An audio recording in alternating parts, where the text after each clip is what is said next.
नमस्कार दोस्तों, SSC and railway maths YouTube channel पर एक बार फिर से आप सभी का बहुत बहुत स्वागत है।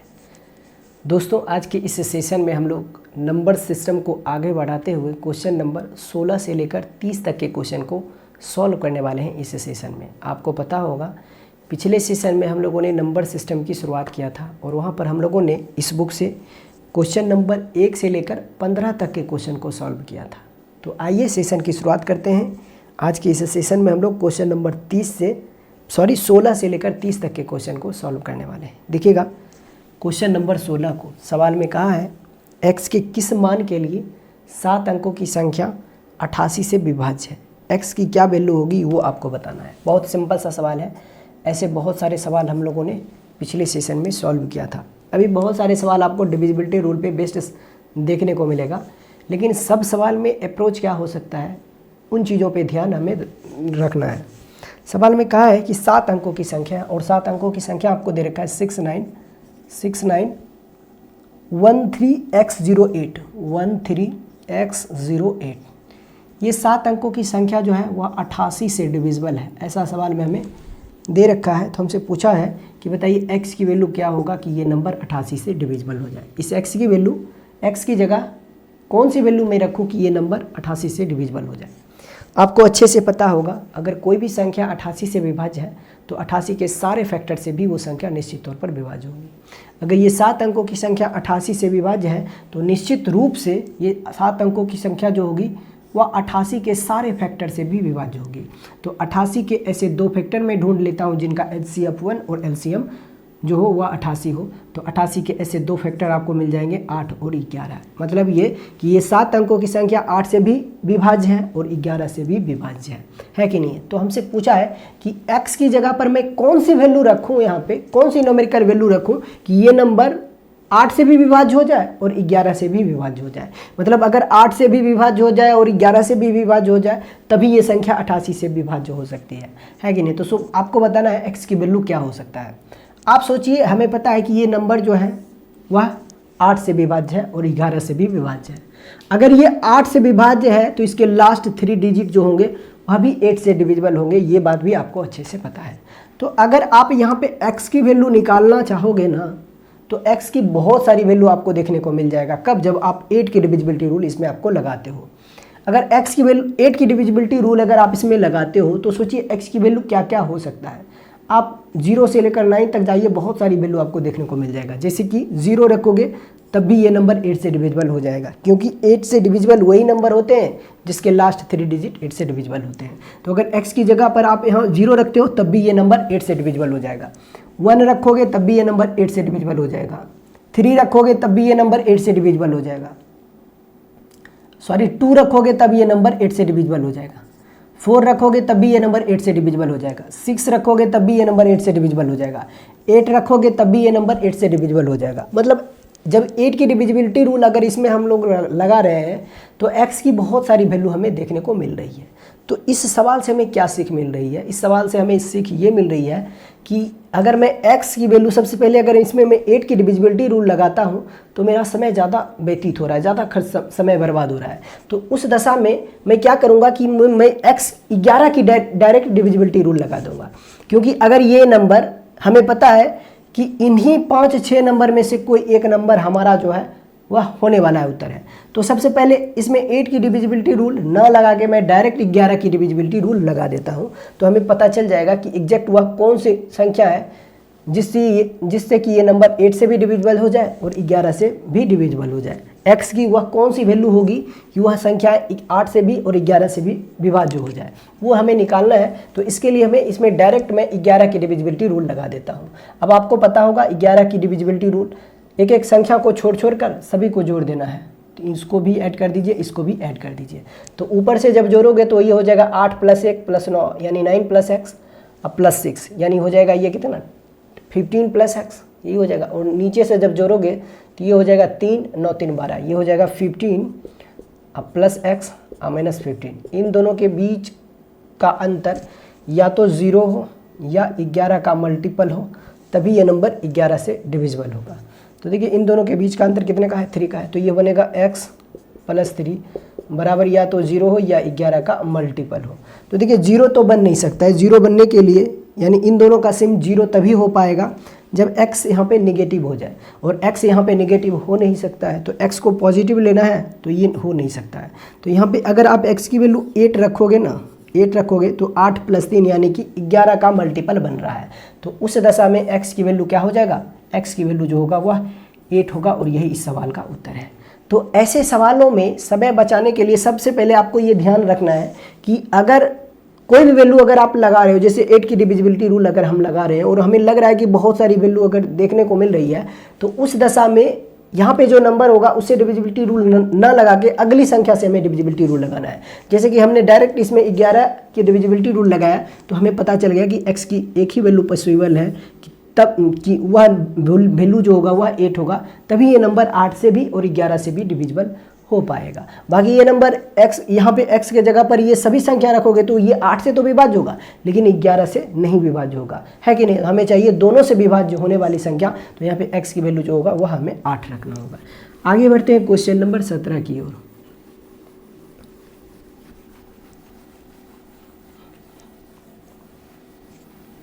देखिएगा क्वेश्चन नंबर 17 में इस सवाल में भी दे रखा है कि x के किस मान के लिए 7 अंकों की संख्या 72 से विभाज्य है। क्वेश्चन नंबर 17 को देखिएगा, बहुत ही सिंपल सा सवाल है।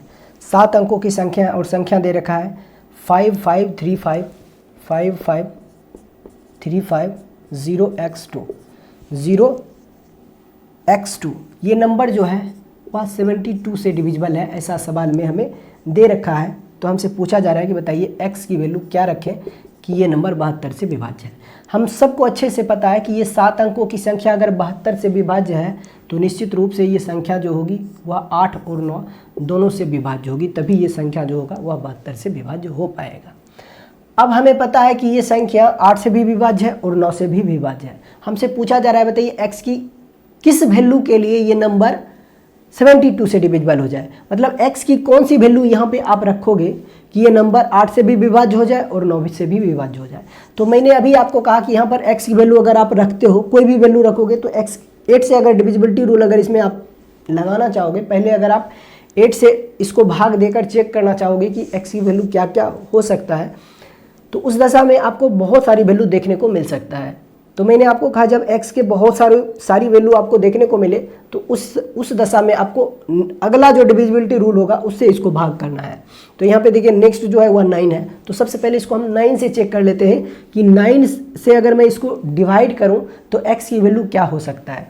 अब आपको पता होगा कि कोई भी संख्या अगर 9 से डिविजिबल है तो उसका सम ऑफ डिजिट यानी दिए गए संख्याओं का योगफल 9 से विभाज्य होना चाहिए।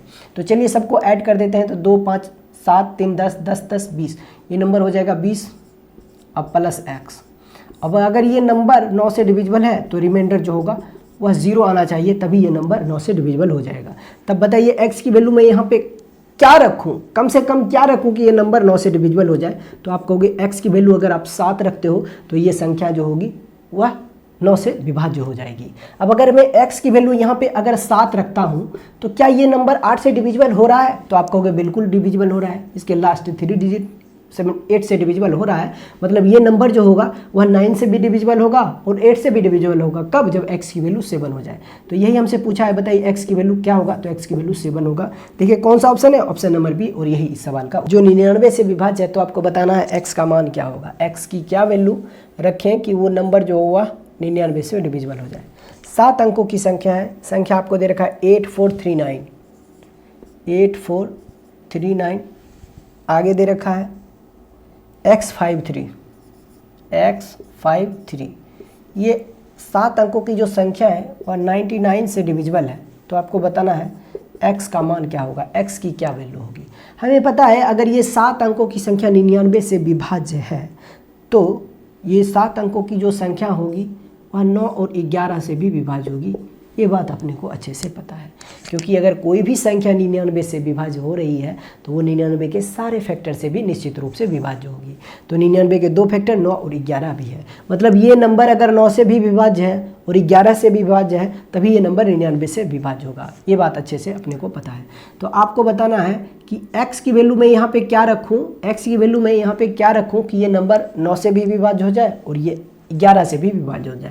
तो सबसे पहले मैं इसमें क्या करता हूँ कि 9 के डिविजिबिलिटी रूल लगा देता हूँ। मैं जानना चाहता हूँ कि x की वैल्यू में यहाँ पे क्या रखूँ कि ये नंबर जो हो वह 9 से डिविजिबल हो जाए। तो यहाँ पे देखिए 9 की डिविजिबिलिटी रूल बस इतना होता है कि दिए गए संख्याओं का योगफल जो हो वह 9 से विभाज्य हो। तो सभी संख्याओं को जोड़ लीजिए, तो ये हो जाएगा 5 3 8 प्लस एक्स। एक्स को हम लोग बाद में ऐड कर लेंगे, पहले न्यूमेरिकल डिजिट को ऐड करते हैं। तो ये हो जाएगा 5 + 3 8, 9 8 17, 17 3 20, 4 24, 24 8 कितना होता है 24 8 होता है 32। तो ये हो जाएगा सम ऑफ डिजिट होगा 32 अब प्लस एक्स अब बट्टे 9, क्योंकि आप 9 की डिविजिबिलिटी रूल इसमें लगाना चाहते हो और चेक करना चाहते हो कि ये अगर ये नंबर 9 से डिविजिबल होगा तो x की वैल्यू क्या रखें कि रिमाइंडर हमारा 0 मिल जाए। तो आप सोचिए x की वैल्यू यहाँ पे कम से कम क्या हो सकता है, x की वैल्यू कम से कम यहाँ पे मैं क्या रखूँ कि इन दोनों का सम जो हो वह 9 से विभाज्य हो जाए। तो आपको होगा अगर x की वैल्यू आप यहाँ पे 4 रखते हो तो ये हो जाएगा 32 + 4 36, और 36 9 से पूर्णतः विभाजित होता है, रिमाइंडर 0 देता है। तो इसका मतलब x का मान जो होगा वह 4 होगा। अगर मैं यहाँ पे 4 रखता हूँ तो ये संख्याएं जो होगी वह 9 से पूर्णतः विभाजित होगी। लेकिन ये अभी हमारा उत्तर नहीं होगा, हमें ये चेक करना होगा कि ये नंबर जो होगा वह 11 से विभाज्य होगा कि नहीं होगा। अच्छा, 11 से विभाज्य करने के लिए क्या हमें चेक करना होगा, यही हमारा उत्तर हो जाएगा। कैसे? क्योंकि अगर ये नंबर 9 से विभाज्य है तो आप बताइए अगली कौन सी संख्या होगी जो 9 से विभाज्य होगी, अगली कौन सी संख्या होगी जो 9 से विभाज्य होगी। 453, ये देखिए, ये अगर यहाँ पे आप सोचिए कम x के अलावे 4 के अलावे कोई संख्या है जिसको ऐड करूँ तो वो नंबर 9 से डिविजिबल हो जाए, तो इसमें एक्स्ट्रा नंबर हमें ऐड करना पड़ेगा। तो मतलब यहाँ से पता चला कि x की वैल्यू जो होगा वह सिर्फ और सिर्फ 4 ही पॉसिबल है। अगर आप 4 यहाँ पे रखते हो तो ये नंबर 9 से भी विभाज्य होगा और 11 से भी विभाज्य होगा। अब देखिए, अभी हमने तो चेक नहीं किया है कि ये नंबर 11 से विभाज्य होगा, बस मैंने लॉजिकली मैथमेटिकली चीज़ों को सोचा है, तो मुझे लगा ये नंबर जो होगा वह 9 और 11 से डिविजिबल होगा। कब? जब x की वैल्यू 4 होगा। x की वैल्यू हमने 4 यहाँ पे रखा तो ये नंबर 9 से डिविजिबल हो रहा है। अब हम चेक करना चाहते हैं कि क्या ये नंबर सच में 11 से डिविजिबल हो रहा है कि नहीं हो रहा है। तो चलिए, अगर मैं यहाँ पे x की वैल्यू 4 रखता हूँ, x की जगह पर मैं यहाँ पे 4 रखता हूँ, तो क्या ये नंबर 11 से विभाज्य हो रहा है कि नहीं हो रहा है। दोनों के सम अल्टरनेट डिजिट के सम का डिफरेंस 0 या 11 के मल्टीपल के फॉर्म में आ रहा है कि नहीं आ रहा है। चलिए जो ऐड करते हैं, तो x की वैल्यू 4 है तो 4 3 7, 7 3 10, 10 8 18, यानी नीचे से हम जब ऐड किए तो 18 मिला है, ऊपर से ऐड करेंगे तो अगर 18 मिल जाएगा तो ये नंबर 11 से डिविजिबल हो जाएगा। तो देखिए 9 5 14, 14 4 18 आ रहा है, मतलब दोनों के बीच का अंतर 0 आ रहा है, तो मतलब ये नंबर 11 से डिविजिबल है। कब? जब x की वैल्यू यहाँ पे हम लोग 4 रख देंगे तो ये नंबर जो होगा वह 11 से डिविजिबल हो जाएगा। तो यही पूछा था कि x की कौन सी वैल्यू के लिए ये नंबर 99 से विभाज्य हो। तो हमारा उत्तर होगा कौन सा? Option number B. Option number B is the right answer question number 18 का। क्वेश्चन नंबर 19 को देखिए, सवाल में कहा है कि जब एक पूर्णांक n को 8 से विभाजित किया जाता है तो शेषफल 3 बचता है। यदि 6n - 1 को 8 से विभाजित किया जाए तो शेषफल क्या होगा। देखिए, ऐसे सवालों में जो बहुत तरह के सवाल आपको देखने को मिलेगा, जब दिया गया होगा कि n को किसी संख्या से भाग किया जाता है तो रिमाइंडर इतना बचता है। यदि n² या n² - 1 कुछ भी अगर ऐसे पूछे कि उसी संख्या को अगर सेम डिवीजर से भाग किया जाए तो रिमाइंडर क्या होगा, तो उस दशा में जो फर्स्ट केस का रिमाइंडर होता है वही हमारा n की वैल्यू होता है। देखिए हमारा उत्तर क्या हुआ वो देखिए, मैं प्रॉपर बेसिक तरीका भी मैं आपको बताऊंगा, धैर्य बना के रखिए, ऐसे नहीं कि रटा के हम आंसर निकाल देंगे। आपको प्रॉपर बेसिक तरीका भी मैं आपको बताऊँगा कि इसका एक्चुअल मेथड क्या होना चाहिए। कहा जब एक संख्या को n से भाग किया जाता है, जब एक संख्या n को 8 से भाग किया जाता है तो रिमाइंडर के रूप में मिलता है कितना? रिमाइंडर के रूप में मिलता है कितना? 3। अब कहा कि अगर 6n - 1 को, आगे कहा कि 6n - 1 को अगर 8 से ही भाग किया जाए तब रिमाइंडर क्या होगा, ये आपको बताना है। देखिए ऐसे सवालों में ना एक चीज़ हमेशा कॉमन होती है, कॉमन ये कि दोनों का डिवीज़र जो होता है हमेशा सेम होगा, या तो सेम होगा या एक दूसरे का फैक्टर होगा, यानी यहाँ पर जो डिवीज़र आएगा वह इसका एक फैक्टर होगा। तो वैसे भी देखिए ये 8 जो होता है वह 8 का एक फैक्टर ही होता है कि नहीं है। तो ऐसे सवालों में हमेशा फर्स्ट केस का जो रिमाइंडर होता है वही n की वैल्यू होता है। तो यहाँ पे n की वैल्यू अगर आप 3 रखोगे n की वैल्यू अगर आप 3 रखोगे तो ये बनेगा 18, 18 माइनस 1 होगा 17, और 17 को 8 से डिवाइड कीजिए तो रिमाइंडर आपको मिल जाएगा 1, और यही आपका उत्तर हो जाएगा। लेकिन ये होता क्यों है, आपके दिमाग में सवाल तुरंत आएगा कि ये n की वैल्यू आपने जस्ट इसका रिमाइंडर 3 आपने क्यों ले लिया, ऐसा क्यों होता है वो मैं आपको बताता हूँ। बाकी तरीका ये है कि ऐसे जब भी सवाल होंगे तो इसको हम लोग ऐसे ही सॉल्व करेंगे, यानी फर्स्ट केस का जो रिमाइंडर होता है वही हमारा n की वैल्यू होता है ना। कब, जब दोनों का डिवीजर, दोनों केस का डिवीजर सेम हो जाए। अब देखिए इस सवाल को हम कैसे सॉल्व कर सकते हैं वो देखिए। कहा n को अगर 8 से आप भाग करते हो ना तो रिमाइंडर कितना बचता है, एक संख्या है n को जब 8 से भाग किया जाता है तो शेषफल 3 बचता है। यदि 6n माइनस 1 को 8 से ही भाग किया जाए तब रिमाइंडर क्या होगा ये आपको बताना है। अभी मैंने आपको कहा ऐसे हर सवाल में जो हमारा फर्स्ट केस का रिमाइंडर होता है वही बेसिकली n की वैल्यू होता है। अब ये मैं आपको बताऊंगा, प्रूव करके दिखाऊंगा कि ये जो हमारा रिमाइंडर, फर्स्ट केस का रिमाइंडर जो होता है वही n की वैल्यू क्यों होता है वो मैं आपको बताना चाहूँगा। अब सोचिए अगर n को 8 से भाग किया जाए तो रिमाइंडर 3 होता है, तो इसको हम कैसे लिख सकते हैं। मतलब n एक संख्या है जिसको अगर 8 से भाग किया जाए तो k टाइम्स में जाएगा, तो यहाँ पे रिमाइंडर के रूप में आपको मिल जाएगा कितना, 3। तो इस n की वैल्यू क्या होगा, इस n को हम लोग ऐसे रिप्रेजेंट कर सकते हैं, n बराबर हो जाएगा 8 इंटू के आप प्लस ये हो जाएगा कितना, रिमाइंडर यानी कि 3 हो जाएगा। होगा कि नहीं होगा, बिल्कुल होगा। डिविजिबिलिटी रूल कहता है, मतलब क्या कहते हैं, डिविडेंड इक्वल टू होता है divisor into quotient plus remainder. ये बात आपको अच्छे से पता होगा। भाज्य बराबर होता है भाजक गुने भागफल जोड़ शेष, ये बात आपको पता होगा, वहाँ से मैंने ये चीज़ें लिख रखी हैं। अब हमें पता है कि ये जो है वो हमारा n की वैल्यू है, ये जो है वो हमारा n की वैल्यू है, यानी n को ही हमने ऐसे रिप्रेजेंट कर दिया। अब कहा जब इस n को 8 से भाग करोगे तो शेषफल 3 बचता है। मैं जानना चाहता हूँ कि n की वैल्यू 3 क्यों होगा, ये मैं जानना चाहता हूँ। अगर मैं इस संख्या को 8 से भाग करूँगा, इस संख्या को 8 से भाग करूँगा तो रिमाइंडर क्या होगा ये हमें जानना है, और मैं ये आपको बताऊँगा कि n की वैल्यू 3 हमारा क्यों होगा, हुआ है, ये क्यों आएगा n बराबर 3, यानी फर्स्ट केस का जो रिमाइंडर होता है वो n की वैल्यू क्यों होता है वो मैं आपको बताऊँगा। यहीं से आप चाहोगे तो लॉजिकली चीज़ों को सोच सकते हो। आप हमें एक चीज़ बताइए कि यहाँ पर जो भी नंबर होगा वह 8 का मल्टीपल होगा, यहाँ पर जो भी नंबर होगा वह 8 का मल्टीपल होगा, चाहे कोई भी नंबर होगा, और उसको जब आप 8 से डिवाइड करोगे तो रिमाइंडर आपको 0 मिलेगा। मतलब कि ये नंबर इससे जब कटेगा तो रिमाइंडर यहाँ पर क्या मिलेगा, रिमाइंडर यहाँ पर आपको 0 मिल जाएगा। यानी यहाँ पे जो रिमाइंडर आपको मिलेगा वो हमेशा आपको 0 मिलेगा, क्योंकि ये नंबर जो होगा वह 8 से डिविजिबल है। ऐसे हर सवाल में यहाँ पर जो नंबर होता है वह इसी का मल्टीपल होता है, तो इसको जब इससे भाग करोगे तो रिमाइंडर आपको 0 मिल जाएगा। तो यहाँ पर ये नंबर अगर कट ही रहा है तो बच कौन रहा है, बच रहा है ये वाला नंबर, तो यही तो हमारा n की वैल्यू होगा। तो यहाँ से मैंने आपको बताया कि n बराबर जो होगा वह 3 होगा। क्यों होगा ये मैंने आपको बता रखा है।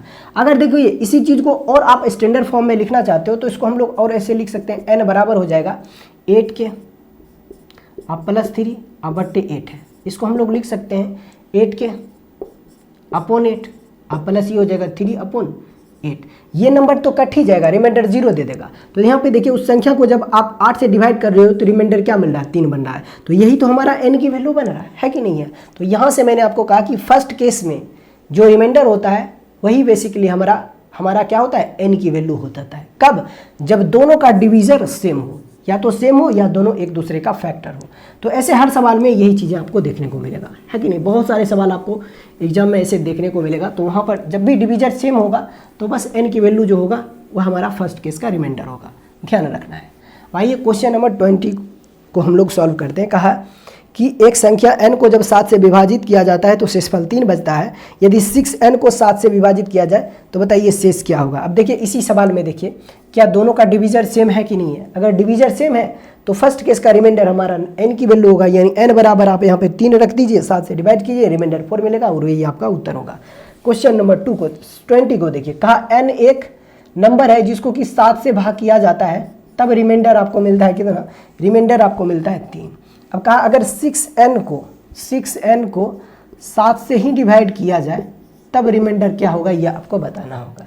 अभी मैंने आपको कहा कि ऐसे हर सवाल में ना एक चीज़ कॉमन होती है। कॉमन ये होता है n वाला सवाल में कि यहाँ पर जो डिवीजर होता है और यहाँ पर जो डिवीजर होता है वह एक दूसरे का फैक्टर होता है।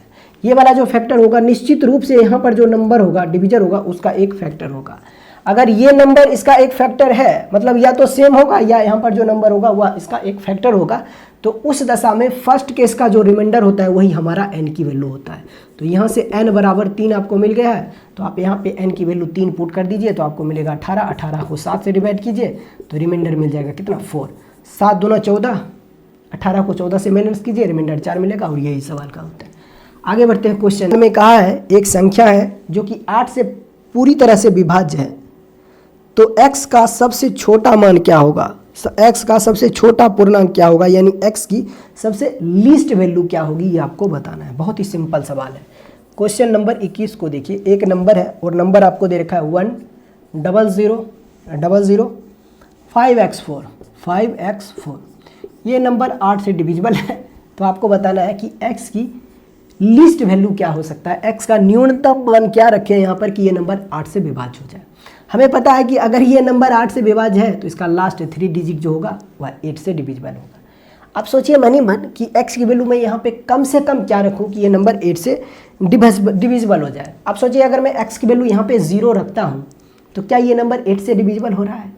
आप कहोगे जी बिल्कुल हो रहा है। अगर मैं x की वैल्यू यहाँ पे 0 रख दूँ तो ये नंबर बिल्कुल डिविजिबल हो जाएगा, क्योंकि नंबर बनेगा 504 और 504 को जब आप 8 से डिवाइड करोगे तो रिमाइंडर 0 मिलेगा, क्योंकि 8 का 48 होता है, रिमाइंडर 2 मिलेगा, लास्ट डिजिट 4 है, तो ये होगा 24 और 24 8 से डिविजिबल हो रहा है। मतलब x की वैल्यू जो होगा वह कम से कम क्या होगा, तो कम से कम जो होगा वह 0 होगा।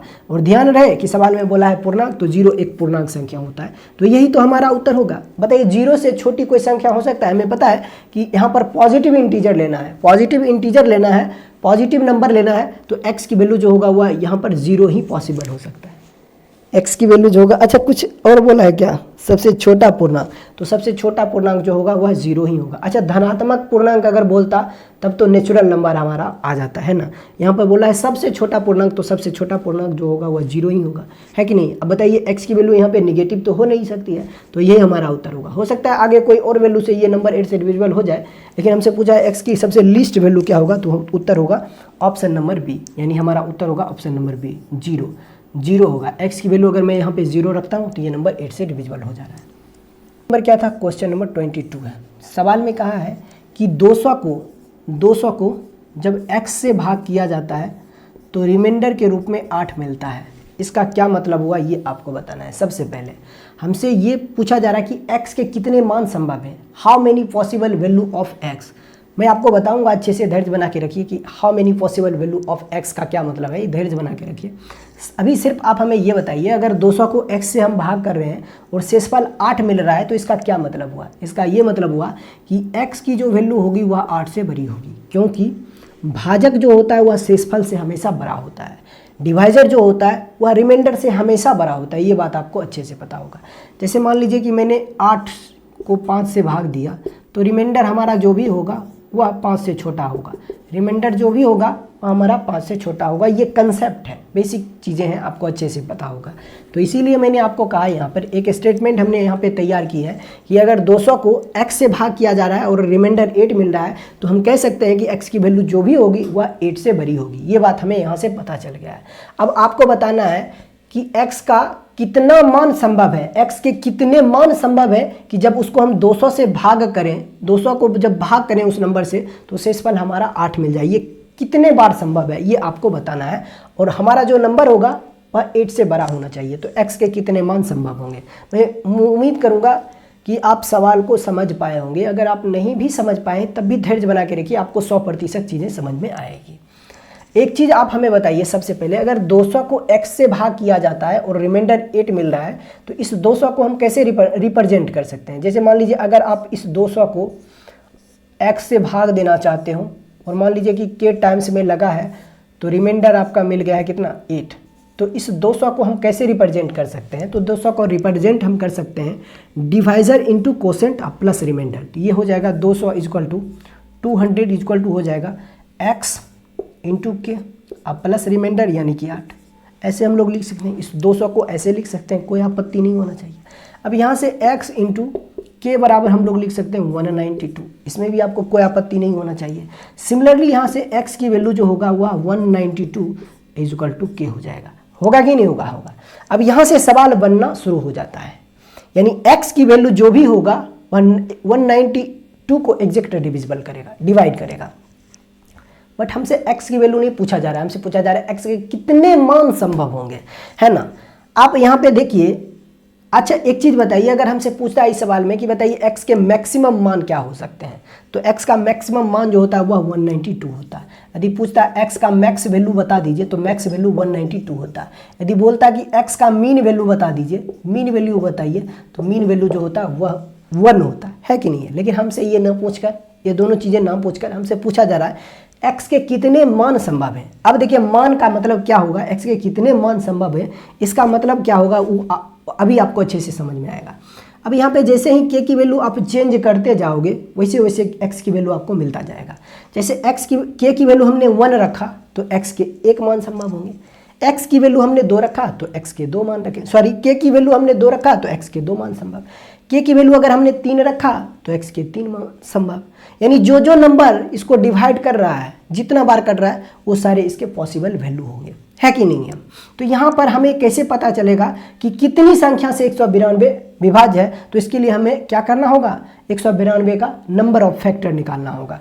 तो 192 का नंबर ऑफ फैक्टर्स क्या हो जाएगा, नंबर ऑफ फैक्टर्स क्या होगा, तो सबसे पहले हमें इसका क्या निकालना होगा, प्राइम फैक्टराइजेशन निकालना है। प्राइम फैक्टर इसका निकालना है, number of factor, number of factor हमें निकालना है। अच्छा 192 को हम कैसे लिख सकते हैं वो देखिए, 192 को हम लोग लिख सकते हैं 96 × 2, और 96 को लिखा जा सकता है 16 × 6 × 2। अब 16 को लिखा जा सकता है 2 की पावर 4 इंटू 2 × 3 × 2। यहाँ पे देखिए 2 की पावर 4 यहाँ पे बन रहा है, एक 2 यहाँ एक 2 यहाँ, तो यहाँ पे हम लोग इसको लिख सकते हैं। यानी 192 का नंबर ऑफ फैक्टर जो होगा वह होगा 2 की पावर 6। देखिए ये तो 2 की पावर 4 है, एक 2 यहाँ पे है तो 2 की पावर 5, और एक 2 इसमें भी है तो 2 की पावर 6 बन जाएगा, 2 की पावर 6 इंटू बन जाएगा 3 की पावर 1। तो यहाँ से नंबर ऑफ फैक्टर्स जो होंगे वह कितना हो जाएगा। यानी इसको अब मैं मिटा देता हूँ, मिटा दूँ इसको, चलिए इसको मैं मिटा देता हूँ। मैं उम्मीद करूँगा आपको अच्छे से समझ में आएगा।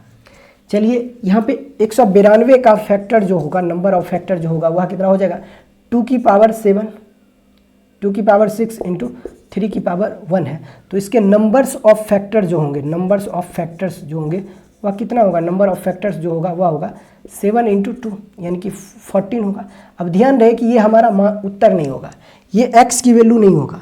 हमसे पूछा है कि हमें पता है कि x का मान जो है वह 8 से बड़ा है, ये टोटल नंबर ऑफ फैक्टर है। 192 के नंबर ऑफ फैक्टर जो है वह 14 है, लेकिन ध्यान रहे कि सवाल में कहा है कि x का मान जो है ना वह 8 से बड़ा है। अब इसमें वो सभी संख्याएं भी शामिल है जो 192 को विभाजित कर रही है। इसमें 1 भी शामिल है, 2 भी है, 3 भी है, 4 भी है, 5 भी है। जो भी नंबर 192 को डिवाइड करेगा वो सारे नंबर इसमें इंक्लूडेड है। हमें चाहिए वो नंबर, x के वो मान चाहिए जो 8 से बड़ा हो। तो आपको क्या करना होगा, सबसे पहले आप बताइए 192 के नंबर ऑफ फैक्टर अगर 14 है तो 192 को कौन कौन सी संख्या काटेगी वो आपको बताना है। तो सबसे पहले आप कहोगे 192 को 1 काटेगा, 2 काटेगा क्योंकि इवन नंबर है, 3 भी काटेगा क्योंकि सम ऑफ डिजिट 3 से डिविजिबल हो रहा है, 4 भी काटेगा क्योंकि लास्ट 2 डिजिट 4 से डिविजिबल है, 5 नहीं काटेगा, 6 भी काटेगा, 7 नहीं काटेगा, 8 भी काटेगा, है कि नहीं। उसी प्रकार से आगे जो भी संख्या होगा वह कटते जाएगा और टोटल नंबर ऑफ फैक्टर आपको 14 मिल जाएगा। लेकिन ध्यान रहे कि हमें पता है कि x की वैल्यू हमारा जो होगा वह 8 से बड़ा होगा। अगर x की वैल्यू अगर 8 से बड़ा है और हमें पता है कि यहाँ पर कुल 14 फैक्टर होंगे, तो मुझे इसमें से 1 से लेकर 8 तक के फैक्टर को हमें माइनस करना है। यानी टोटल नंबर ऑफ फैक्टर में से 1 से लेकर 8 तक जितने भी फैक्टर बन रहे हैं जो 192 को कट कर रहा है उसको हमें माइनस करना पड़ेगा। तो देखिए कितने नंबर होंगे जो 192 को काट रहा है और वो संख्या 8 से बड़ी है, छोटी है, तो वह नंबर होंगे 1 2 3 4 5 6। यानी कि 192 को जो संख्याएं काट रही है वह कुल 14 संख्या काट रही है। लेकिन 8 से छोटी संख्याएं कितनी है जो 192 को काट रही है, तो 6 संख्या काट रही है। तो इसीलिए हमें चाहिए x की बड़ी वैल्यू, यानी 8 से बड़ी वैल्यू चाहिए। तो x के में पॉसिबल वैल्यू जो होंगे वह कितना होगा, 14 - 6, यानी आपका उत्तर होगा 8। और यही इस सवाल का उत्तर भी होगा कि नहीं। देखिए ये सारी संख्या 1 से लेकर 8 तक की वो संख्याएं हैं जो 8 से छोटी है लेकिन 192 को काट रही है, और हमें पता है x का मान जो हमारा होगा वह 8 से बड़ा होगा। हमें जो पता है x की वैल्यू जो होगा वह 8 से बड़ा होगा, तो इस टोटल नंबर ऑफ फैक्टर में से हम वो नंबर माइनस कर देते हैं जो 8 से छोटी है। तो ये सभी संख्या 8 से छोटी है, तो टोटल नंबर ऑफ फैक्टर में से 6 संख्याएं 8 से छोटी है, तो इसको हमने माइनस कर दिया, तो ये नंबर जो होंगे वह 8 से बड़ी होगा। तो यहाँ पे x के कितने मान संभव होंगे? 8 मान संभव होंगे, और यही इस सवाल का उत्तर है। मैं उम्मीद करूंगा कि चीज़ें स्टेप बाय स्टेप अच्छे से आपको समझ में आया होगा। देखिएगा क्वेश्चन नंबर 23 को देखिए। सवाल में कहा है कि एक संख्या दे रखा है और ये संख्या 11 से विभाज्य है, तो स्टार को अगर रिप्लेस किया जाए तो स्टार के स्थान पर क्या हो कि ये नंबर 11 से डिविजिबल हो जाए, यानी 11 से विभाज्य हो जाए। क्वेश्चन नंबर 23 को देखिएगा। क्वेश्चन नंबर 23 को देखिए। एक संख्या है जो कि 11 से विभाज्य है, तो स्टार के स्थान पर कौन सी संख्याएं होंगी? संख्या आपको दे रखा है 94 स्टार, आगे दे रखा है क्या? आगे दे रखा है 2357। ये नंबर जो है ना वह 11 से डिविजिबल है। ये नंबर 11 से डिविजिबल है, तो आपको क्या बताना है? आपको बताना है कि स्टार के स्थान पर क्या होगा। तो बस इसमें स्टार 11 की डिविजिबिलिटी रूल लगा देनी, कुछ है नहीं। ये हो जाएगा कितना? सबको ऐड कर देना है, एक एक अंक छोड़कर सबको ऐड कर देना है, तो हमें पता चल जाएगा नंबर ऑफ सम, यानी कि ये संख्याएँ जो होगी वह 11 से डिविजिबल होगी कि नहीं होगी। ये होगा 7 3 10 प्लस स्टार 9, यानी कि 19 प्लस स्टार। अब नीचे से ऐड कीजिए तो 5 2 7 7 4 11। इन दोनों के बीच का अंतर या तो 0 हो जाए या 11 का मल्टीपल हो जाए, तब भी नंबर 11 से डिविजिबल हो पाएगा। तो आपको बताना है स्टार के स्थान पर क्या होगा। इन दोनों के बीच का अंतर क्या होगा? 8 होगा, यानी कि स्टार प्लस 8 इक्वल टू या तो 0 हो जाए या 11 का मल्टीपल हो जाए। 0 तो हो नहीं पाएगा, क्योंकि 0 होने के लिए स्टार को निगेटिव होना पड़ेगा, लेकिन स्टार जो है वह एक इंटीजर नंबर है, पॉजिटिव नंबर है, ठीक है। तो उसके लिए यहाँ पे स्टार के जगह पर आप अगर 3 रखते हो तो दोनों का सम जो होगा वह 11 आ जाएगा, यानी 11 के मल्टीपल के रूप में आ जाएगा। तो यहाँ पे स्टार की वैल्यू जो होगा वह क्या होगा? 3 होगा, और यही सवाल का उत्तर होना चाहिए। कौन सा ऑप्शन है? 2 में अच्छे से आपको समझ में नहीं आया है तो 24 को देख लीजिए, चीज़ें 100% से ज़्यादा समझ में आएगी। कहा जब 732 को किसी धन पूर्णांक x से भाग किया जाता है तो शेषफल रिमाइंडर 12 बचता है, तो x के कितने मान संभव हैं? How many possible value of x? x के कितने मान संभव हैं, ये हमसे सवाल में पूछा जा रहा है। लेकिन इस सवाल में 3-4 क्वेश्चन बनता है, 3-4 तरीके से सवाल पूछे जा सकते हैं। क्वेश्चन नंबर 24, 732 को जब x से भाग किया जाता है, ध्यान रहे 732 को जब x से भाग किया जाता है तो रिमाइंडर के रूप में, शेषफल के रूप में 12 बचता है। तो आपको बताना है x के कितने मान संभव है, how many possible value of x। अगर 732 को x से भाग किया जा रहा है और शेषफल 12 बचता है, तो इसका मतलब हुआ कि x का मान जो होगा वह 12 से बड़ा होगा, है कि नहीं है? यानी कि x की जो भी वैल्यू होगी वह 12 से बड़ी होगी। तो आपको बताना है x के कितने मान संभव हैं कि जब उसको 732 को जब भाग किया जाए, 732 को जब भाग किया जाए तो रिमाइंडर जो हो वह 12 आ जाए। ये कितने बार पॉसिबल है, ये हमसे सवाल में पूछा जा रहा है। अब फिर से एक बार बताइए, अगर 732 को अगर मैं x से भाग करूं, के टाइम्स में जाए और रिमाइंडर आपको दे दे 12, तो इस 732 को हम कैसे रिप्रेजेंट कर सकते हैं? इसको लिखा जा सकता है x इंटू के और प्लस 12, ये बात आपको अच्छे से पता होगा। Divisor into quotient plus remainder, भाज्य बराबर भाजक गुणे भागफल जोड़ शेष, यहाँ से आपको अच्छे से पता होगा। तो यहाँ से हम लोग लिख सकते हैं x इंटू के बराबर ये हो जाएगा कितना? 720। ये बात अच्छे से आपको पता है। तो यहाँ से x की वैल्यू आपको मिल जाएगा कितना? ये हो जाएगा 720 अब बट्टे के। अब यहाँ से सवाल बनना शुरू होता है, आपसे पूछा जा सकता है बताइए x के मैक्सिमम वैल्यू क्या होंगे। यदि पूछता है हमसे कि बताइए x के मैक्सिमम वैल्यू क्या होंगे, तब हमारा उत्तर होता 732। यदि पूछता कि बताइए मीन वैल्यू क्या होगा x का, तो ये हमारा उत्तर होता 1, है कि नहीं? लेकिन हमसे ये वैल्यू ना पूछ के हमसे पूछा जा रहा है x के कितने मान संभव हैं, ये आपको बताना है। अब देखिए x के कितने मान संभव हैं, इसका मतलब ये हुआ कि जैसे जैसे आप k की वैल्यू आप रखते जाओगे x की वैल्यू आपको मिलता जाएगा। x की वैल्यू 1 रखोगे तो x के 1 मान संभव है, है कि नहीं। एक्स की वैल्यू 2 रखोगे, चूंकि इवन नंबर है तो 2 से भी ये डिवाइड होगा, तो एक्स के 2 वैल्यू पॉसिबल होंगे। 3 भी अगर इसको काटेगा तो एक्स के 3 मान संभव है। तो कितनी संख्याएं जो होगी वह 720 को काटेगी, वही एक्स की वैल्यू आपको होगा, आपकी एक्स की वैल्यू होगा, है कि नहीं है। तो हमें कैसे पता चलेगा कि 720 को कितनी संख्याएं काट सकती है, तो इसके लिए हमें 720 का नंबर ऑफ फैक्टर निकालना होगा। बट उससे पहले हमें 720 का क्या निकालना होगा, फैक्टराइजेशन निकालना होगा। हमें पता चलना चाहिए कि इसका प्राइम फैक्टर क्या है। तो इसको लिखा जा सकता है, 720 को लिखा जा सकता है 36 गुने 2, ऐसा ही कुछ लिखा जा सकता है। 36 गुने 2 लिखा जा सकता है, 36 गुने 2 लिखा जा सकता है, ठीक। और इसको कैसे लिखा जा सकता है, इसको लिखा जा सकता है 90 गुना 4 गुना 2। फिर से इसको लिखा जा सकता है 90 गुना 4 गुना 2 लिखा जा सकता है। ये सारी चीज़ें आपको दिखाई दे रही है क्या? हाँ, दिखाई दे रहा होगा, ठीक है। 90 गुने 4 गुने 2, ठीक।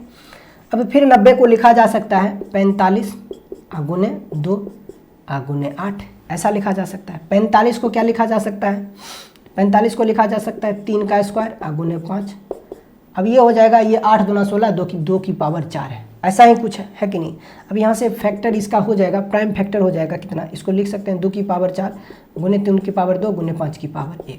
तो यहाँ से 720 के नंबर ऑफ फैक्टर आपको मिलेंगे। 720 के नंबर ऑफ फैक्टर्स जो होंगे, 720 के नंबर ऑफ फैक्टर्स जो होगा वो कितना हो जाएगा, ये होगा 2 की पावर 4 है इंटू 3 की पावर 2 है इंटू 5 की पावर 1 है। तो हम नंबर ऑफ फैक्टर्स जब निकालते हैं तो पावर में अपने मन से एक एक ऐड करके मल्टीप्लाई कर देते हैं। तो ये हो जाएगा कितना, 5 इंटू 3 इंटू 2, यानी ये हो जाएगा कितना, 5 तिया 15, 15 दूना 30, 15 दूना 30। तो ये जो होंगे 720 के नंबर ऑफ फैक्टर्स होंगे, यानी 30 संख्याएं हैं जो 720 को पूर्णतः विभाजित कर रही है। लेकिन ध्यान रहे कि ये आपका x की वैल्यू नहीं है, ध्यान रहे कि ये x की वैल्यू नहीं है, ये 720 को पूर्णतः विभाजित कर रही है। ये 720 को पूर्णतः विभाजित कर रही है। कितनी संख्याएं 720 को पूर्णतः विभाजित करेगी, तो 30 संख्याएं 720 को पूर्णतः विभाजित करेगी। बट ये हमारा उत्तर नहीं होगा। हमारा उत्तर जो होगा वह x की जो वैल्यू होगी वह 12 से बड़ी होगी। यहाँ पर जो 30 आया है, नंबर ऑफ फैक्टर जो 30 हैं, वो 1 से लेकर 720 तक जितनी भी संख्याएं 720 को काटेगी वही इसका नंबर ऑफ फैक्टर कहलाएगा। लेकिन हमें वो नंबर लेना है जो 12 से बड़ा हो। तो 12 से बड़ी वैल्यू जो भी होगी उसको हम टोटल नंबर ऑफ फैक्टर में से माइनस कर देंगे, है कि नहीं है। आप हमें ये बताइए 720 को कौन कौन सी संख्या काटेगी। एक तो 1 काटेगा, 2 काटेगा, 3 काटेगा, सम ऑफ डिजिट 3 से डिविजिबल है तो 3 काटेगा, 4 भी काटेगा, 5 भी काटेगा, 6 भी काटेगा, 7 काटेगा क्या, नहीं काटेगा, 8 काटेगा, 8 9 72 होता है, 8 भी काटेगा, 9 काटेगा, 9 भी काटेगा, 10 भी काटेगा, 11 नहीं काटेगा लेकिन 12 काटेगा। मतलब ये कि यहाँ से लेकर यहाँ तक, यहाँ से लेकर यहाँ तक, 1 से लेकर 12 तक मैं ये जानना चाहता हूँ। हमें पता है कि x की वैल्यू जो है वो हमारा 12 से बड़ा है।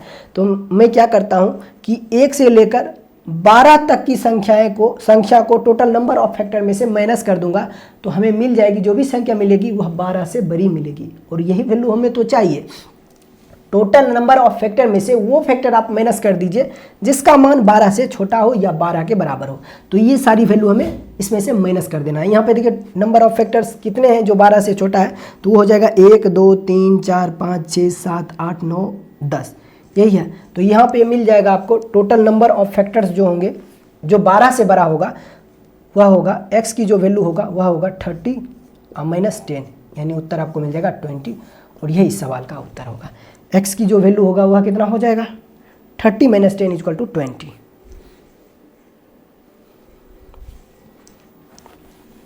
है कि नहीं है। यानी कि इसमें से, यानी कि टोटल नंबर ऑफ फैक्टर में से हम उस फैक्टर को माइनस कर देते हैं जिसका मान या तो 12 है या 12 से छोटा है। तो ये सारी वैल्यू जो है वह 12 से छोटी है, तो इसको टोटल नंबर ऑफ फैक्टर्स में से माइनस कर देंगे। तो बताइए वो फैक्टर, उस फैक्टर की संख्या कितनी होगी जिसका मान 12 से छोटा है। तो ये सारे फैक्टर्स को आप काउंट कर लीजिए, 1 2 3 4 5 6 7 8 9 10, यानी कि वो 10 वो फैक्टर्स हैं जिनका मान 12 से कम है। तो टोटल नंबर ऑफ फैक्टर्स में टोटल नंबर ऑफ फैक्टर्स कितना था, तो टोटल नंबर ऑफ फैक्टर्स जो था वह 30 था। यहाँ पे देखिए टोटल नंबर ऑफ फैक्टर्स जो था वह 30 था। बट अपने को क्या चाहिए, हमें चाहिए x की वो वैल्यू जो 12 से बड़ी हो। तो x की वह वैल्यू जो 12 से बड़ी होगी वह क्या होगी 30, यानी x का मान जो होगा वह होगा 30 माइनस 10, यानी आपका उत्तर होगा 20। और यही इस सवाल का उत्तर होगा, यानी कि x की जो वैल्यू होगी वह 20 होगी, है कि नहीं। यानी 20 ऐसे नंबर आपको यहाँ पे मिलेंगे जिसका मान 12 से बड़ा होगा, और उसको जब 732 को जब उससे भाग करोगे तो रिमाइंडर आपको क्या मिलेगा 12 मिलेगा। ये बात आपको ध्यान में रखना है कि नहीं है। तो मैं उम्मीद करूँगा ये सवाल भी आपको अच्छे से समझ में आया होगा। अच्छा चलो, इस सवाल को आप कैसे सॉल्व कर सकते हो इन सेकेंड, एग्जाम में कैसे कर सकते हो 5 से 10 सेकेंड के अंदर, वो भी मैं आपको बताने की कोशिश कर रहा हूँ। देखिए कुछ गलती से एक नंबर था 732, एक नंबर था 732 था, और उसको जब हमने x से डिवाइड किया तो रिमाइंडर हमारा मिला 12। ठीक, अपने को बताना है x के कितने मान संभव है, x के कितनी वैल्यू संभव है, ये अपने को बताना है। हमें पता है x का मान जो होगा वह 12 से बड़ा होगा, ये बात अपने को पता है। तो ऐसे हर सवालों में बस आपको क्या करना है कि यहाँ पर जो नंबर होता है उसको रिमाइंडर से माइनस कर देना है, हमेशा रिमाइंडर से माइनस कर देना है। तो आपको यहाँ पर मिलेगा 720, है कि नहीं। 732 को 12 से माइनस करोगे तो 720 मिलेगा। अब इसका आपको प्राइम फैक्टराइजेशन कर देना है। तो प्राइम फैक्टराइजेशन आप करोगे तो आपको क्या मिलेगा, यह आपको मिला था, यहाँ पे हमें क्या मिला था प्राइम फैक्टराइजेशन। अब जब यहाँ पे आप करोगे तब जो नंबर मिलेगा उसका नंबर ऑफ फैक्टर आपको निकाल लेना है, नंबर ऑफ फैक्टर आपको निकाल लेना है। फिर आपको क्या करना है, नंबर ऑफ फैक्टर निकाल लेना है। और फिर ध्यान रहे आपको x की वह वैल्यू चाहिए जो 12 से बड़ी हो। तो इसमें यहाँ पे जो नंबर ऑफ फैक्टर आपको मिलेगा इसमें वो सारी वैल्यू शामिल होगी, 1 से लेकर 720 तक वो सारी वैल्यू शामिल होगी उसमें, जो 720 को एग्जैक्ट डिवाइड करेगी, है कि नहीं। लेकिन आपको चाहिए वह वैल्यू जो 12 से बड़ी हो। तो आपको क्या करना, 1 से लेकर 12 तक के जितने भी फैक्टर्स होंगे जो इसको डिवाइड करेंगे उसको आप माइनस कर दीजिएगा, तो वो जो निकलेगा वो आपका उत्तर निकलेगा। तो ऐसे हर सवाल को ऐसी तरीके से हम चीज़ों को सॉल्व करेंगे। आगे बढ़ते हैं क्वेश्चन नंबर 25 की ओर। संख्याएँ x 3 5 6 2 4 एंड 1 2 5 7 y 4 11 और 72 से डिविजिबल है, तो 5x माइनस 2y की वैल्यू क्या होगा। दो संख्याएं हैं, क्वेश्चन नंबर 25 को देखिएगा। दो संख्याएं हैं, पहली संख्या आपको दे रखा है क्या, पहली संख्या दे रखा है x 3 5 6 2 4, ये नंबर 11 से विभाज्य है। दूसरी जो संख्या है वो आपको दे रखा है कितना, वो दे रखा है 1 2 5 7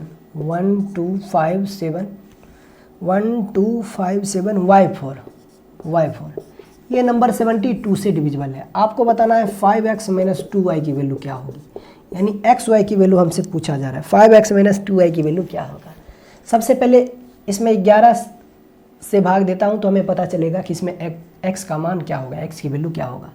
तो चलिए 6 4 10 10 3 13, ये मिल गया आपको 13। ठीक है, ये हो जाएगा 5 2 7 अब प्लस x, ये हो जाएगा x प्लस 7, या तो 0 हो या 11 का मल्टीपल हो। तो सोचिए ये क्या होगा, x की वैल्यू क्या होगा। ये बन रहा है 13 माइनस 7, ये बन रहा है माइनस x माइनस 6 बराबर 0 या 11 का मल्टीपल हो। तो यहाँ x की वैल्यू जो होगा वह 6 होगा, x की वैल्यू जो होगा वह क्या होगा 6 होगा। अगर मैं x की वैल्यू यहाँ पे 6 रखता हूँ तो ये नंबर 11 से डिवाइड हो जाएगा। ये हो जाएगा 6 4 10 10 3 13, ये हो जाएगा 5 2 7 7 6 13, यानी कि ये नंबर जो होगा वह 11 से डिविजिबल होगा। कब, जब x की वैल्यू जो होगा वह 6 हो। ठीक है, 6 हो, ये 6 है। ठीक है, ये 6 है। अब यहाँ पे ये नंबर अगर 72 से डिविजिबल है तो ये 8 और 9 से डिविजिबल होगा, ये बात अच्छे से पता है। ठीक है, ये y है, ये y आपको दे रखा है। चलिए चेक करते हैं, 9 की डिविजिबिलिटी रूल इसमें लगा देते हैं सबसे पहले। तो ये हो जाएगा 7 4 11 11 5 16 16 3 19 अब प्लस y। ये नंबर अगर 9 से डिविजिबल है तो रिमाइंडर क्या आना चाहिए, 0 आना चाहिए। तो y की वैल्यू क्या होगा, y की वैल्यू हो जाएगा 8। अगर y की जगह पर आप 8 रखते हो तो ये नंबर 9 से डिविजिबल होता है। लेकिन यहाँ पे अगर हम y की वैल्यू 8 रखते हैं तो क्या ये 7 से डिविजिबल होगा, बिल्कुल होगा। सॉरी 8 से डिविजिबल होगा, बिल्कुल होगा। कैसे होगा वो देखिए, 8 नमा 72 हो जाएगा, रिमाइंडर 6 मिलेगा, लास्ट डिजिट 4 है, 8 64। तो यहाँ से x की y की वैल्यू आपको मिल गया कितना 8, x की वैल्यू आपको मिल गया 6, यहाँ पे रख दीजिए। ये हो जाएगा कितना 6 × 5 = 30 माइनस y की वैल्यू 8 है, ये हो जाएगा 16। उत्तर आपको मिल जाएगा 14 और यही सवाल का उत्तर होना चाहिए। ऑप्शन नंबर ए आपका उत्तर होगा।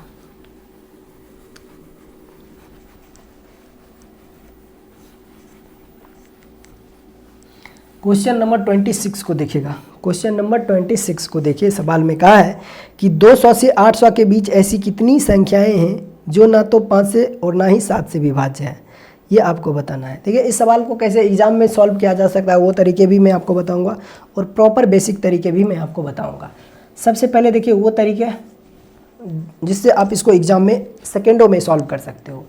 200 से 800 के बीच ऐसी कितनी संख्याएं हैं जो ना तो 5 से डिविजिबल हो और ना ही 7 से डिविजिबल हो। मैं सबसे पहले आपको तरीके बताता हूँ सेकेंडों में सॉल्व करने वाला। मैं यहाँ पे एक नंबर लिख रहा हूँ, 1 2 3 4 5 6 7 और ऐसी प्रकार से ये जाएगा, मान लीजिए 800 तक जाएगा ऐसे करके।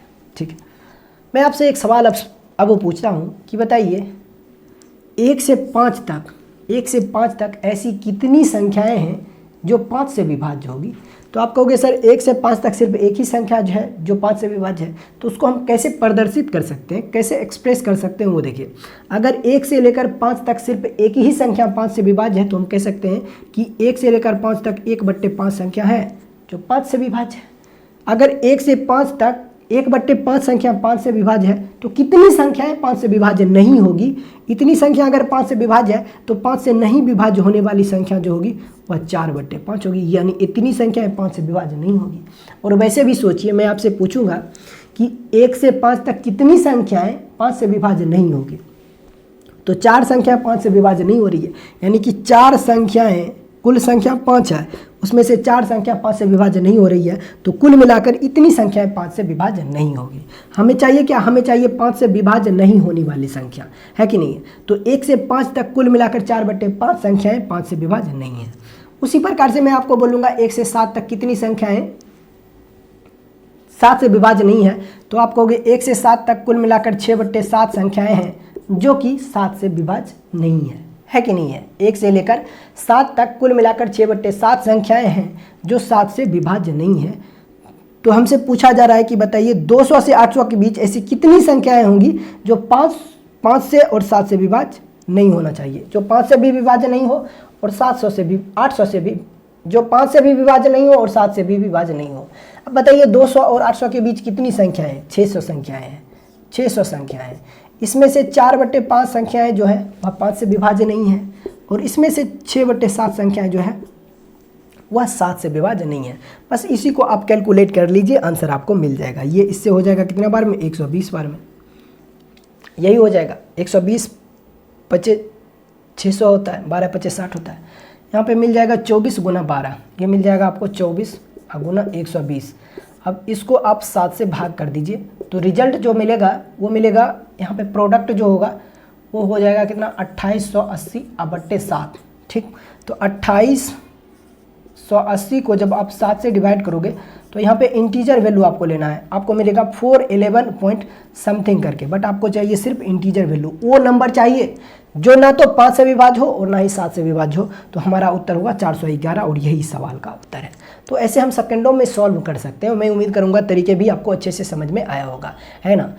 लेकिन इसको, ये चीज़ें हर जगह अप्लाई कैसे करना है ये आपकी थिंकिंग के ऊपर डिपेंड करता है ना। हर जगह आंख मूंद के आप लगाओगे तो ये तरीके कहीं कहीं पे आपसे नहीं लगेगा, लेकिन मैं हर जगह पे ये तरीके आपको लगा के दिखाऊंगा।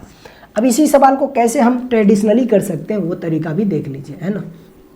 बहुत ही आसान ही सवाल है, कुछ ज़्यादा है नहीं। 200 से लेकर 800 तक ऐसी कितनी संख्याएं हैं जो ना तो 5 से विभाज्य हो और ना ही 7 से विभाज्य हो। आप हमें बताइए। सबसे पहले मैं जानना चाहता हूँ कि 200 से लेकर 800 तक ऐसी कितनी संख्याएं हैं जो 5 से विभाज्य है, ये मैं जानना चाहता हूँ। ऐसी संख्याएं जो 5 से विभाज्य हो, तो इसके लिए हमें नंबर ऑफ टर्म चाहिए। तो नंबर ऑफ टर्म होता है last term minus first term बटे कॉमन डिफरेंस प्लस 1।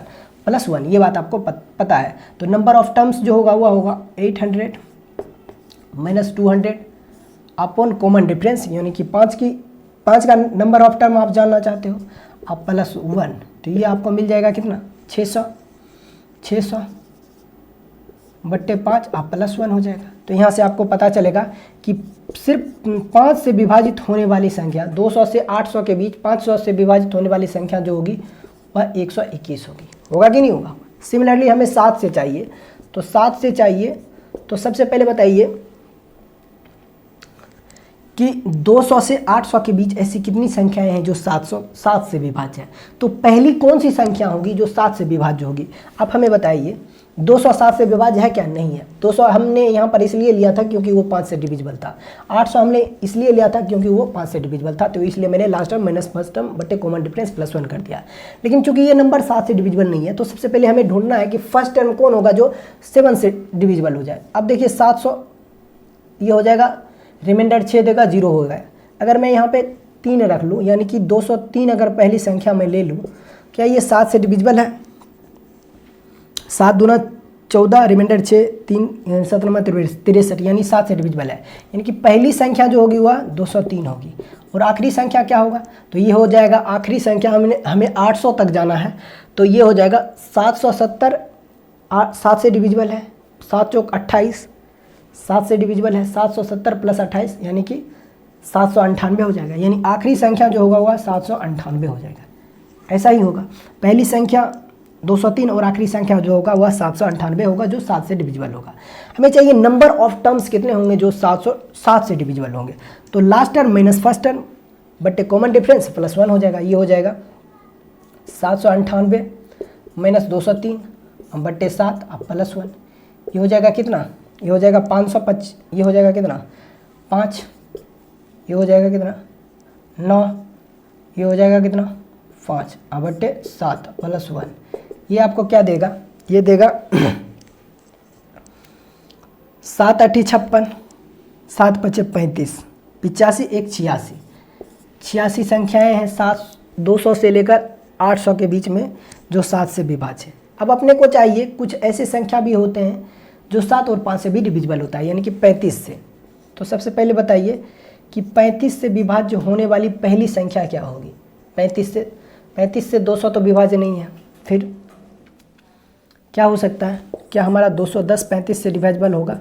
7 5 35, हाँ, पहली संख्या जो होगा जो 35 से डिविजिबल होगा वह 210 होगा। फिर ये इसी सीरीज में चलेगा। आखिरी संख्या क्या होगा? तो आखिरी संख्या होगा 770। 35 दूना 70 होता है, 35 दूना 70 होता है, 700 होगा आखिरी संख्या। अगर इसमें और 35 हमें ऐड कर देंगे तो 800 से ज़्यादा हो जाएगा। तो पहली संख्या 210 होगा और आखिरी संख्या 700 होगा, इन दोनों के बीच में जो नंबर 35 से डिविजिबल होगा। अब अपने को चाहिए नंबर ऑफ टर्म्स कितने होंगे जो कि 35 से डिविजिबल होना चाहिए। तो यहाँ पे आपको क्या करना होगा? 700 - 210 बट्टे 35 अब +1 यहाँ पे करोगे तो आपको मिल जाएगा 17, ये आपको मिल जाएगा 17। अब ध्यान रहे एक चीज़ आप हमें बताइए, यहाँ पर जो 121 आया यानी वो संख्या 200 से लेकर 800 के बीच में वैसी संख्या जो 5 से विभाज्य हो। ये सिर्फ 5 से विभाजित होने वाली कुल 121 संख्या नहीं है, 5 से विभाज्य होने वाली संख्या जैसे कि 25 हो गया, 30 35, ये सभी संख्याएं। अब जो संख्याएं 5 से विभाजित होती है वो ऐसा जरूरी नहीं है कि वो 7 से भी विभाजित नहीं होगी। जैसे 35 5 से भी है और 7 से भी है, तो इसमें वो सारे नंबर हैं। अगर सिर्फ 5 की बात करें तो उससे ये कम हो जाएगा। इसमें वो नंबर भी हैं जो 5 से भी विभाज्य है और 7 से भी विभाज्य है। इसमें भी वो नंबर हैं जो 5 से भी विभाज्य है और 7 से भी विभाज्य है। और यहाँ पर तो हमने निकाल ही लिया 35 से विभाज्य, यानी इसमें भी 5 से है और 7 से भी है। तो सबसे पहले आप क्या कीजिए कि उन नंबर में से, टोटल नंबर में से यहाँ पर आप सबको काउंट कर लीजिए। देखिए 5 से विभाजित होने वाली संख्या यहाँ पे कितना हो गया है? 5 से विभाजित होने वाली संख्या कुल 121 हो गया है। 7 से विभाजित होने वाली कुल संख्या कितनी होगी? यहाँ पे मैं लिख देता हूँ। अच्छा, आप अच्छे से समझ लीजिएगा। 7 से विभाजित होने वाली संख्या कुल कितनी हो जाएगी? तो 7 से विभाजित होने वाली कुल संख्या जो होगी वह 86 होगी। सिमिलरली 35 से डिविजिबल होने वाले कुल कितने नंबर होंगे 200 से लेकर 800 के बीच में? तो 35 से लेकर 35 के कितने नंबर होंगे 200 से 800 के बीच में जो 35 से डिविजिबल होंगे तो वो अभी हम लोगों ने निकाला था 17। अब हमें पता है कि ये तो 7 और 5 वाला नंबर है, लेकिन इसमें भी 5 के मल्टीपल हैं और इसमें भी 7 के मल्टीपल हैं। तो दोनों में अगर 7 और 5 का मल्टीपल है तो उसमें से हमें इन दोनों के योग में से इसमें हमें माइनस करना होगा, तभी हमें वो नंबर मिलेगा जो 5 और 7 से डिविजिबल हो रहा है ना। तो ये हो जाएगा 5 और 7 से डिविजिबल होने वाली संख्याएं हो जाएगी 121 अब प्लस 86 अब माइनस 17। ये आपको कितना मिल जाएगा? 5 एवं 7 से विभाजित होने वाली संख्या हो जाएगा कितना? ये हो जाएगा, काउंट कर लीजिए, ये हो जाएगा कितना? 6 1 7, ठीक है, 8 2 10, 1 1 2, अब माइनस ये हो जाएगा कितना? 17, यानी 190। 190 संख्याएं जो है वह 5 से डिविजिबल है, परंतु हमें चाहिए वो नंबर जो 5 से डिविजिबल नहीं है। तो आप बताइए टोटल नंबर में से, टोटल नंबर अपने पास कितना था? 601 था, 601। अब 601 में से अगर आप 190 को माइनस कर दोगे तो आपको वो संख्याएं मिल जाएगी जो कि 5 से और 7 से विभाज्य नहीं है। तो यहाँ पे आपको मिल जाएगा उत्तर 411, यानी 411 ऐसी संख्याएँ हैं 200 और 800 के बीच, 200 से 800 के बीच 411 ऐसी संख्याएं हैं जो ना तो 5 से विभाज्य है और ना ही 7 से विभाज्य है।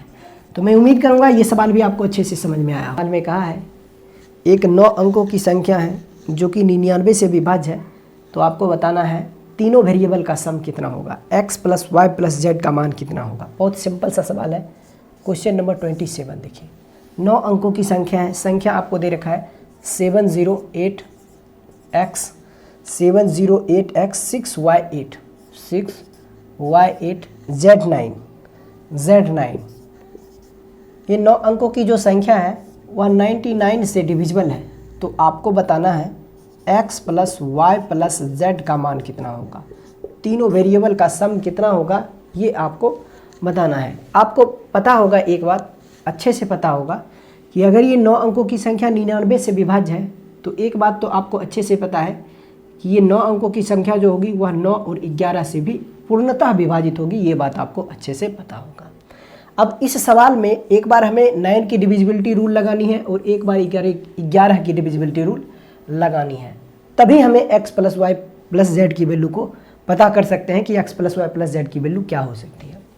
अगर मैं 9 की डिविजिबिलिटी रूल यहाँ पे लगाऊं तो 9 की डिविजिबिलिटी रूल क्या कहता है, सम ऑफ डिजिट जो होना चाहिए वो 9 से डिविजिबल होना चाहिए। तो चलिए ऐड करते हैं, सारे कांस्टेंट वैल्यू को एक साथ हम लोग ऐड कर लेते हैं। तो ये हो जाएगा 9 8 17 17 6 23 23 और 8 31 31 और 7 38 और 3 वेरिएबल है, तो ये हो जाएगा 38 अब plus x plus y plus z. अगर ये नंबर, ये z है, अगर ये नंबर 9 से डिविजिबल है तो रिमाइंडर आना चाहिए 0।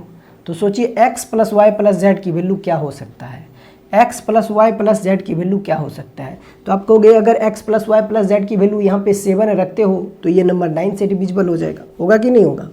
लेकिन ऑप्शन में कहीं 9 नहीं है। और एक बात और ध्यान रखना है आपको कि अगर 7 यहाँ पे रखें तो ये नंबर 9 से डिविजिबल होना चाहिए, वो तो हो जाएगा, बट वो नंबर 11 से भी डिविजिबल होना चाहिए, है कि नहीं।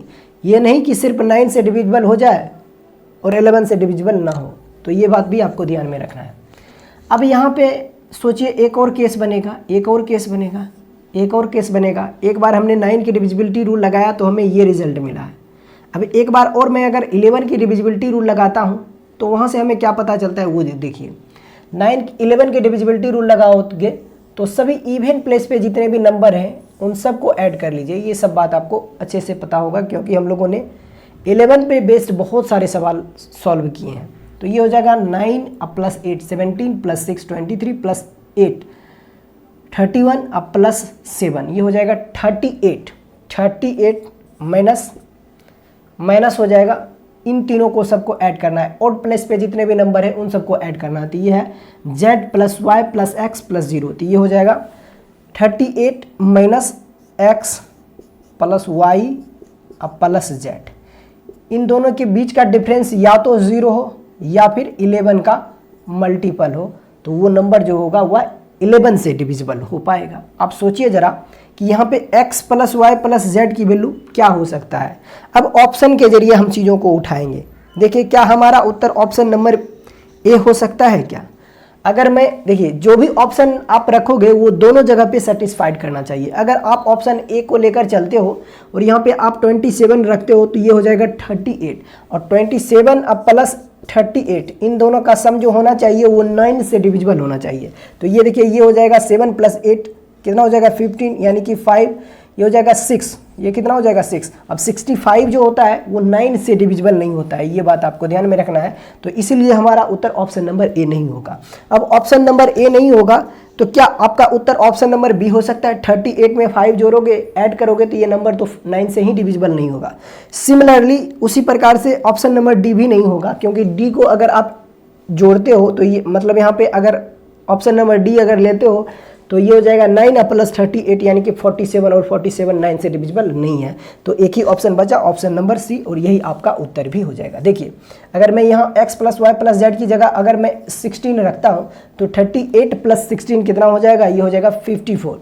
ये हो जाएगा 38 + 16, ये हो जाएगा 8 + 6 यानी कि 14, ये हो जाएगा 3 + 1 + 1 यानी कि 5, ये हो जाएगा 54। 54 9 से डिविजिबल है। सिमिलरली अगर 38 में से अगर आप 16 को माइनस कर दोगे तो आपको रिजल्ट मिलेगा 22, और 22 11 से डिविजिबल है। तो इसीलिए x + y + z की वैल्यू जो होगा वह कितना होगा? 16 होगा, और यही इस सवाल का उत्तर भी है। इसमें ज़्यादा कुछ एक्सप्लेन करने की हमें ज़रूरत नहीं है। आगे बढ़ते हैं। क्वेश्चन नंबर 28 को देखिए। सवाल में कहा है कि किसी संख्या को d से भाग किया जाए तो शेषफल 15 मिलता है। यदि उसी संख्या को 10 गुना करके भी d से भाग किया जाए तो शेषफल 6 मिलता है। तो d का न्यूनतम मान यानी कि d की लिस्ट वैल्यू क्या होगा ये आपको बताना है। देखिए सेम बेस पे सवाल है। अभी ऐसे सवाल हम लोगों ने क्वेश्चन नंबर 19 में और क्वेश्चन नंबर 20 में किया था। वहाँ पर मैंने आपको फुल कंसेप्ट आपको बताया था कि ऐसे जब भी सवाल हो, जब दोनों केस का डिवीजर सेम हो तो उस दशा में फर्स्ट केस का जो रिमाइंडर होता है वही बेसिकली हमारा n की वैल्यू होता है। क्यों होता है ऐसा? ये सारी चीज़ें मैंने आपको वहाँ पे प्रूव करके बताया था। तो देखिए क्वेश्चन नंबर 28 में देखिए सवाल में कहा है कि किसी संख्या को जब d से भाग किया जाता है, किसी संख्या को, चलिए मैं n एक संख्या है, इसको d से भाग किया जाता है तो रिमाइंडर फर्स्ट केस में कितना आता है? 15 मिलता है। ठीक है, 15 मिलता है। फिर कहा जब उसी संख्या को जब 10 गुना कर दिया जाए तो ये बन जाएगा 10n। अगर इसी को फिर d से डिवाइड किया जाए तब रिमाइंडर आपको मिल जाता है कितना? 6 मिलता है। तब रिमाइंडर आपको मिलता है 6। तो आपको बताना है d की लिस्ट वैल्यू क्या होगा, इसकी लिस्ट वैल्यू कितना होगा ये आपको बताना है। इस d की मिनिमम वैल्यू आपको बताना है। यहाँ पे देखिए सवाल की ओर तो हम लोग बढ़ेंगे, बट वहाँ से इधर आने से पहले मैं यहाँ पे थोड़ा सा आपसे बात करना चाहूँगा कि अगर किसी संख्या को n को d से डिवाइड करके रिमाइंडर अगर 15 आ रहा है तो d की जो वैल्यू होगा वह क्या होगा? तो आपको d की जो वैल्यू होगा वह 15 से बड़ी होगी, यानी इस d का मान जो होगा वह 15 से बड़ा होगा। तभी यहाँ पर शेषफल 15 मिल रहा है। ये बात अपने को अच्छे से पता होता है, यानी कि शेषफल जो होता है वह भाजक से हमेशा छोटी होती है। यहाँ से हमें पता चल गया कि डिवाइजर जो होगा वह 15 से ग्रेटर होगा, यानी कि d की जो वैल्यू होगी वह 15 से बड़ी होगी। ये बात अपने को अच्छे से पता होगा। अब हम कंसेप्ट की ओर चलते हैं। मैंने आपको क्वेश्चन नंबर 19 और 20 में आपको बताया था कि जब भी सवाल में अगर दोनों केस का डिवीजर सेम हो या एक दूसरे का फैक्टर हो, यहाँ पर जो बनता है केस सेकेंड केस, उस केस में अगर डिवीजर, यहाँ पर जो डिवीजर उसका फैक्टर है तो देखिए ये भी d है और ये भी d है, मतलब डिवीजर दोनों जगह सेम है। अगर डिवीजर दोनों जगह सेम है तो उस दशा में फर्स्ट केस का जो रिमाइंडर होता है वही बेसिकली हमारा n का मान होता है, यानी n की वैल्यू जो होगा वह हमारा 15 होगा। n की वैल्यू जो होगा वह हमारा 15 होगा, ऐसे मैं मान के चलता हूँ। अब अगर n की वैल्यू अगर 15 आप लेते हो तो सवाल में कहा है कि अगर संख्या को 10 गुना कर दिया जाए तो इसको अगर 10 टाइम्स में लेकर जाओगे तो ये नंबर बनेगा 150। अब सवाल में कहा है कि इसी 150 को फिर से d से डिवाइड किया जाए तब रिमाइंडर 6 मिलता है। तो बताइए d की लिस्ट वैल्यू कितना होगा? इस d की लिस्ट वैल्यू क्या होगा ये आपको बताना है। मिनिमम वैल्यू कितना होगा ये आपको बताना है। देखिए हमारा उत्तर जो होने वाला वह क्या होगा? 16 होगा। हमारा उत्तर जो होगा वह 16 होगा। कैसे होगा वो देखिए। एक चीज़ बताइए, इस 150 को क्या हम ऐसे रिप्रेजेंट कर सकते हैं, या इस 150 को जैसे देखिए 150 है, इसको मैं d से डिवाइड करता हूं और ये k टाइम्स में जाएगा और यहाँ पे ये रिमाइंडर हमें दे देगा 6। तो इस 150 को क्या हम ऐसे एक्सप्रेस कर सकते हैं, क्या इस 150 को हम लोग ऐसे लिख सकते हैं d इंटू के आप प्लस रिमाइंडर, यानी कि रिमाइंडर हमारा 6 है, ये हो जाएगा। 150 को हम लोग ऐसे लिख सकते हैं, कोई आपत्ति नहीं होना चाहिए। अब यहाँ पे देखिए, यहाँ पे d इंटू के, डी के की जो वैल्यू हो जाएगी वह कितना होगा, 144 होगा। हमसे पूछा जा रहा है d की लिस्ट वैल्यू, तो यहाँ से d इज इक्वल टू हो जाएगा 144 अपॉन के, है कि नहीं है। अब ध्यान रहे कि d का जो मान है वह 15 से बड़ी है, ये बात आपको ध्यान में रखना है। तो आप सोचिए d की वैल्यू 15 से बड़ी आपको लेना है और वो नंबर 144 को एग्जैक्ट डिवाइड करे। तो आप कहोगे कि अगर मैं k की जगह पे 16 रखता हूँ तो 16 जो होता है वह 144 को 9 टाइम्स में डिवाइड करता है। तो k का जो लीस्ट वैल्यू होगा, क्या हमसे पूछा जा रहा है, k का जो लीस्ट वैल्यू होगा वह क्या होगा, 16 ही होगा। होगा कि नहीं होगा, ये 144 को एग्जैक्ट डिवाइड भी करता है।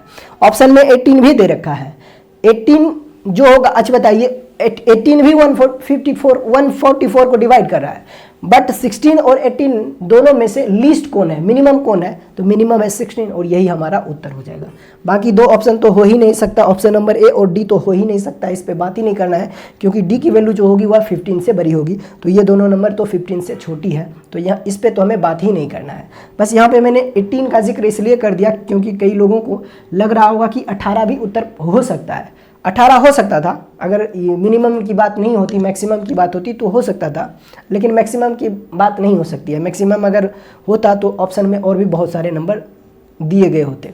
तो यहाँ पे हमारा उत्तर ऑप्शन नंबर डी नहीं होगा, मतलब कि ऑप्शन नंबर सी नहीं होगा, 18 नहीं होगा, क्योंकि हमसे लीस्ट वैल्यू पूछा है, न्यूनतम मान पूछा है। तो 16 और 18 में मिनिमम कौन है, न्यूनतम कौन है, तो 16 है, और इसीलिए हमारा उत्तर जो होगा वह 16 होगा। आगे बढ़ता है कि एक नंबर दे रखा है, ठीक, और ये नंबर जो है ना वह 8 से एग्जैक्ट डिविजिबल है। तो आपसे पूछा जा रहा है स्टार के स्थान पे क्या होगा, स्टार के स्थान पर एक नंबर को रिप्लेस करना है, तो वो रिप्लेस होने वाला नंबर क्या होगा ये आपको बताना है। क्वेश्चन नंबर 29 को देखिए, एक नंबर लिखा गया है और नंबर लिखा गया है 146 स्टार, आगे लिखा गया है 48। ये नंबर जो है वह 8 से एग्जैक्ट डिविजिबल है, ये नंबर जो है वह 8 से एग्जैक्ट डिविजिबल है। तो आपसे पूछा जा रहा है बताइए स्टार की वैल्यू कितनी होगी, स्टार की वैल्यू कितनी होगी, यही हमसे पूछा जा रहा है ना, कि स्टार के स्थान पर कौन सा अंक होगा कि ये नंबर 8 से डिविजिबल हो जाए। ठीक है, वैसे तो देखिए यहाँ पे स्टार की वैल्यू मैक्सिमम या मिनिमम होना चाहिए था, है ना, बाकी क्योंकि ये बहुत सारी संख्याओं से डिविजिबल हो सकता है। स्टार की जगह पे अगर मैं 0 रख दूँ तब भी ये नंबर जो होगा वह 8 से डिविजिबल हो जाएगा, क्योंकि 8 से डिविजिबल अगर कोई नंबर है तो उसका लास्ट 3 डिजिट 8 से डिविजिबल होना चाहिए। यहाँ अगर स्टार के जगह पे 0 रखते हो तो ये 8 से डिविजिबल हो जाएगा। सिमिलरली स्टार 0 के अलावे कोई नंबर है जो यहाँ पे रखे तो नंबर 8 से डिविजिबल हो जाए, तो और भी नंबर हो सकते हैं। स्टार के जगह पे अगर आप 2 भी रखते हो तो ये नंबर 8 से डिविजिबल हो जाएगा, है ना। अगर आप स्टार के जगह पे और क्या रखोगे, 6 रखोगे तब भी ये नंबर 8 से डिविजिबल हो जाएगा। 2 भी रखते हो तो ये नंबर 8 से डिविजिबल हो रहा है ना। ऑप्शन में भी दे रखा है, 0 भी दे रखा है, 2 भी दे रखा है। तो हमसे क्या पूछा जा रहा है कि स्टार के स्थान पर सबसे बड़ी कौन सी संख्या होनी चाहिए, यानी मैक्सिमम वैल्यू हमसे पूछा जा रहा है, तो 0 नहीं होगा। ठीक है, अगर 9 रखते हैं तो ये नंबर मैक्सिमम चूंकि बोला है, तो अगर मैं 9 रखूं तो क्या ये नंबर 8 से डिविजिबल होगा, नहीं होगा, नहीं होगा। 8 अगर रखते हैं तो ये नंबर 8 से डिविजिबल हो जाएगा, इसीलिए स्टार की वैल्यू जो मैक्सिमम वैल्यू जो होगा वह 8 ही होगा, क्योंकि 9 पे ये नंबर 8 से डिविजिबल नहीं हो रहा है। और 8 अगर हम लोग यहाँ पे रखते हैं, 8 अगर यहाँ पे स्टार के स्थान पर अगर मैं 8 रख दूँ तो ये नंबर बनेगा 848, और ये सीधा सीधा आपको दिख रहा है कि ये नंबर 8 से डिविजिबल है, रिमाइंडर 0 दे रहा है, तो ये नंबर जो होगा वह 8 होगा, यानी 29 का ऑप्शन क्या होगा, ऑप्शन नंबर डी हमारा उत्तर हो जाएगा। आगे बढ़ते हैं क्वेश्चन नंबर 30 की ओर।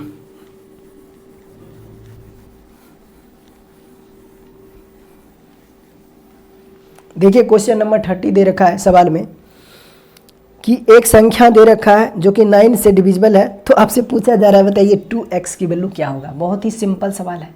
एक नंबर आपको दे रखा है, नंबर है 687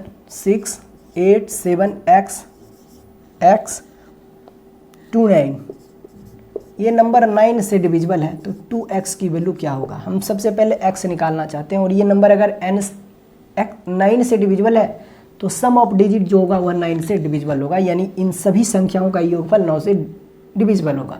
तो ऐड कर लेते हैं, 9 2 11, 11 7 18, 18 और 8 होता है कितना 26, 26 और 6 होते हैं कितना 32। तो ये नंबर बन गया, दिए गए संख्याओं का योगफल हो गया 32 अब प्लस x। ये नंबर अगर 9 से डिविजिबल है तो रिमाइंडर आपको 0 दे देगा, तो x की वैल्यू क्या होगा, x की वैल्यू 4 होगा, तभी ये नंबर 9 से डिविजिबल होगा। तो 2x की वैल्यू पूछा जा रहा है, तो उत्तर होगा 2 × 4, यानी कि उत्तर जो होगा वह होगा 8, और यही सवाल का उत्तर होना चाहिए। ऑप्शन नंबर क्या है, ये हमारा उत्तर होगा।